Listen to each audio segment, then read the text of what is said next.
तो हम बहुत समय बाद फिजियोलॉजी का कोई लेक्चर ले रहे हैं। इस लेक्चर में मैं बात करने वाला हूँ सेंसरी रिसेप्टर्स के बारे में। सेंसरी रिसेप्टर को पहले तो कैटेगराइज किया जाता है, क्यों किया जाता है कैटेगराइज, अलग अलग फंक्शनलिटी के आधार पर।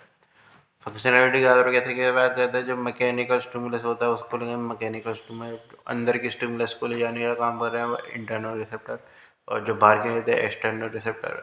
और जो पेन की सेंसेशन बोली हुई थी टेम्परेचर को ले जाने का काम कर रहे हैं, टेम्परेचर कितना है ये भी आप पहचान सकते हैं काफी सेंसेशन से, तो वो थर्मो रिसेप्टर रहते हैं। उसी प्रकार के बहुत सारे रिसेप्टर रहते हैं। मेन चीज़ जो है रिसेप्टर को कैटेगराइज करने वाली रहती है तो टाइप्स ऑफ रिसेप्टर की। टाइप्स ऑफ रिसेप्टर में बात करूँगा, एक तो फ्री नर्व एंडिंग के बारे में, और उससे आते हैं मर्कल्स कार्पसेल्स, और उसके अलावा आता है पेइनियस कार्पसेल्स, और उसके अलावा मर्कल सेल और रफेनी कार्पसेल्स। तो नाम याद रखते हैं, पीछे से बताता हूँ, रफेनी कार्पसेल, मर्कल सेल, उसके अलावा पेइसिनस कार्पसेल्स और इतने मर्कर कार्पसेल्स, ये आ गया। और फ्री नर्व एंडिंग रहती है हमारे। तो नाम इसके 2-3 बार मैं बोल चुका हूँ। इसमें मेन रूप से पता होना चाहिए कि वो फ्री नर्व एंडिंग जो होती है वो हमें 2 तरीके के फाइबर रहते हैं हमारे। एक होते हैं अल्फा थीटा, अल्फा डेल्टा होता है, अल्फा डेल्टा वाला, और उसके अलावा जो रहता है हमारा टाइप सी। अल्फा डेल्टा और जो टाइप सी फाइबर होते हैं, फ्री नर्व एंडिंग वाले फाइबर होते हैं, वो पेन एंड टेम्परेचर सेंसेशन को ले जाने का काम करते हैं। इस तरीके से हमारा स्पाइनल थैलेमिक ट्रैक्ट होता है, उस पर एक तरीके से जुड़े रहते हैं, उस पर ले जाने का काम करते हैं सेंसेशन को। लेकिन उसके अलावा जो हमारा बचे कुछ फाइबर होते हैं, इनकी अलग अलग बात होती है कि आपको डॉट्स और कॉलम के लिए बताऊँ, जो फाइन टच को ले जाने का काम करता है, उसके लिए जो फाइबर यूज करते हैं हम वो आता है हमारा अल्फा बीटा, ए बीटा कार्बन होता है, अल्फा बीटा तो नहीं, ए बीटा है। तो इसमें क्या होता है, ए डेल्टा इसमें यूज होता है और ए बीटा उसमें यूज होता है। उसके अलावा बच्चे कुछ रिसेप्टर्स के बारे में बातचीत करूँ तो एक तरीके से क्या आता है हमारा मेसिनस कार्पस सेल्स, और क्या कहते हैं मेसिनस कार्पस सेल। तो मेसिनस कार्पस सेल जो होता है एक तरीके से किस प्रकार का फाइबर है, तो ऐसे तरीके से फाइबर है वो एक तरीके से क्विकली अडेप्टिंग फाइबर होता है ये, कि वो एक तरीके से जल्दी अडेप्ट कर जाता है चीज़ों को। जैसे एडेप्शन वाला एक तरीके से गुण रहता है, एक तरीके से प्रॉपर्टी रहती है इसकी रिसेप्टर की। तो एक तरीके से किसलिए कैसा होता है, हमारा क्विकली अडेप्टिंग फाइबर होता है। और उसके अलावा ये लो फ्रिक्वेंसी जो होती है उनको भी असेस कर लेता है। मतलब कुछ जो छोटा बहुत फ्रिक्वेंसी होगी तो ना, मतलब जो छोटा मोटा डिफरेंस होगा उसको भी असेस कर लेगा। एक तरीके से 2 पॉइंट डिस्क्रिमिनेशन होता है, एक तरीके से वो इसके केस में बहुत ज़्यादा रहता है। हालांकि 2 पॉइंट डिस्क्रिमिनेशन उस पर डिपेंड करता है मेन रूप से कि क्वांटिटी कितनी है। 2 पॉइंट डिस्क्रिमिनेशन में सबसे बड़ी चीज़ ये पता होनी चाहिए कि जो इतने रिलिप्स होता है उसमें सबसे कम होता है 2 पॉइंट डिस्क्रिमिनेशन, और जो हमारा बैग होती है एक तरीके से वहाँ पर सेंसिटिव रिसेप्टर उतने ज़्यादा रहते नहीं, तो वहाँ सबसे ज़्यादा रहता है। और बात करके चलो तो ये लो फ्रिक्वेंसी को डिटेक्ट कर लेता है। और उसके अलावा जो और फाइबर्स के बारे में बातचीत की जाए तो, औरों की बात की जाए और रिसेप्टरों की, तो जैसे मैंने इसके जस्ट पेनिसिस कार्पसेल बताया था, तो जैसे ही इसमें लो फ्रिक्वेंसी को डिटेक्ट करने का काम करता है, ये हाई फ्रिक्वेंसी के केस में काम आता है। दोनों के दोनों अडेप्ट क्विकली हो जाते हैं। जी ध्यान रखना, दोनों के दोनों फाइबर हैं, दोनों रिसेप्टर हैं, वे तेरे अडेप्ट क्विकली हो जाते हैं। और उसके अलावा इसमें जो इस तरीके से हाई फ्रिक्वेंसी रहती है, इस तरीके से हाई फ्रिक्वेंसी में डिटेक्ट करने का काम आते हैं हाई फ्रिक्वेंसी को ये। और फिर लास्ट में आते हैं हमारे जैसे 2 बच्चे हैं कि मर्कल कार्पसेल और रफेनी कार्पसेल। तो मर्कल कार्पसेल और रफेनी कार्पसेल किस प्रकार के होते हैं, तरीके हमारे स्लो अडेप्टिंग फाइबर होते हैं। तो ये चीज़ ध्यान रखना, स्लो अडेप्टिंग कौन से है, फास्ट अडेप्टिंग कौन से, इस तरीके से ये चीज़ ध्यान रखनी है।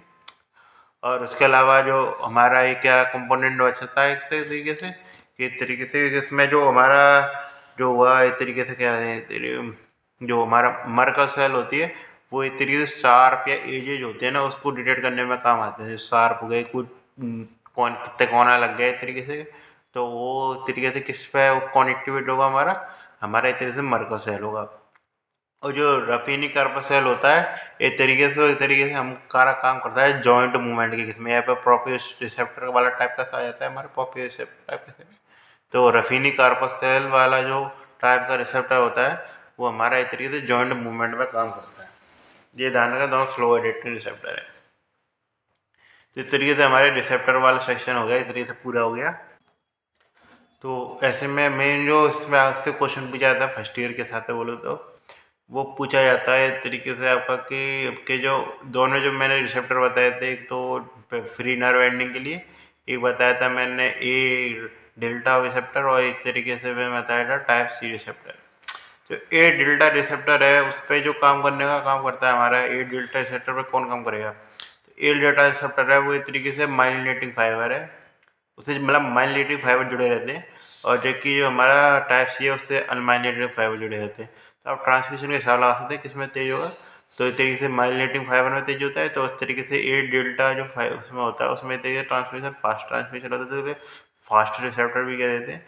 और जो हमारा टाइप सी होता है एक तरीके से उसमें स्लो एक तरीके से होता है एडेप्शन, तो एक तरीके से उसके हम कह देते हैं एक तरीके से स्लो रिसेप्टर भी कह देते हैं। मेन रूप से इसमें एक चीज़ बुझाई जाती है, जैसे स्पाइनोथैलेमिक ट्रैक्ट की मैं बात करूँगा आगे चल के आगे के लेक्चरों में।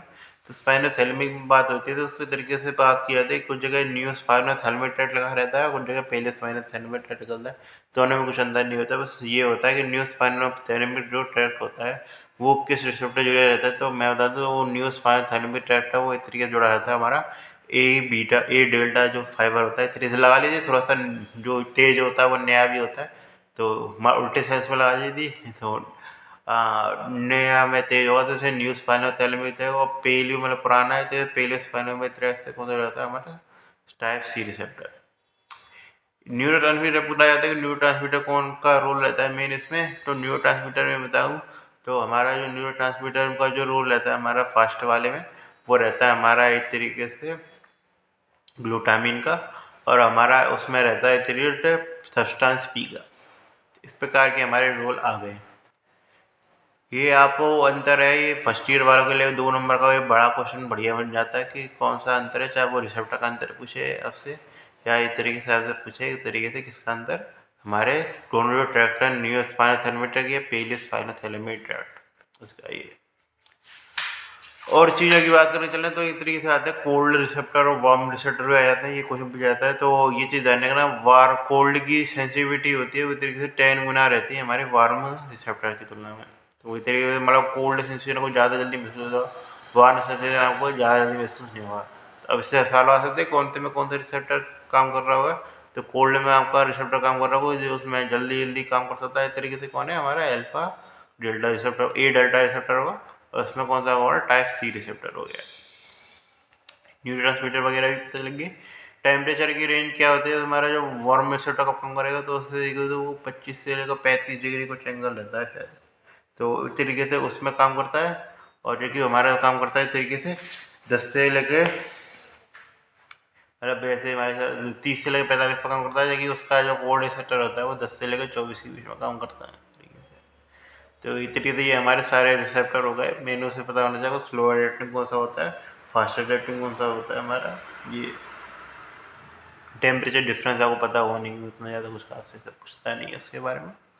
तो इस तरीके से ये इंट्रोडक्टरी क्लास ही, काफ़ी सारे टॉपिक हैं इसमें, छोटे मोटे टॉपिक ही हैं ज़्यादातर, हो सकता है और काफ़ी सारे छोटे छोटे से लेक्चर देखने को मिलेंगे आपको, हो सकता है मैं ही लूँ, खासकर हो सकता है तो डायग्राम बनाना होगा तो शायद मैं डायग्राम बना लूँगा, हो सकता है मैं लूँगा, चाहे छोटे छोटे टॉपिक हैं इसका मैं बार बार ऐसे जब मैं कॉपी में लग के बैठने दूँगा तो बहुत ज़्यादा टाइम वेस्ट होगा, इसलिए हम थोड़ा सा चीज़ों को रिवाइज करने का प्रयास करेंगे, थोड़ी सी ऐसी चीज़ें जो याद रखने वाली होती है, मतलब ऐसे अब बार बार अब रिवीजन करके याद करने वाली चीज़ नहीं है, ये ऐसे ऐसे छोटे छोटे चैप्टर हैं सारे जो हम उनको कवर करते चलेंगे, हमारा ज़्यादा टाइम लगने नहीं वाला है इसको पूरे सेशन को। फिजियोलॉजी खास पता है कि आप थोड़ा बहुत भी दिमाग लगा रहे हैं, थोड़ा बहुत ध्यान लगा रहे हैं, कुछ चीज़ें बहुत आसान पड़ेंगी, और बस थोड़ा बहुत याद रखना आना चाहिए चीज़ों को, ये चीज़ें बहुत आसान है फिजियोलॉजी इसमें।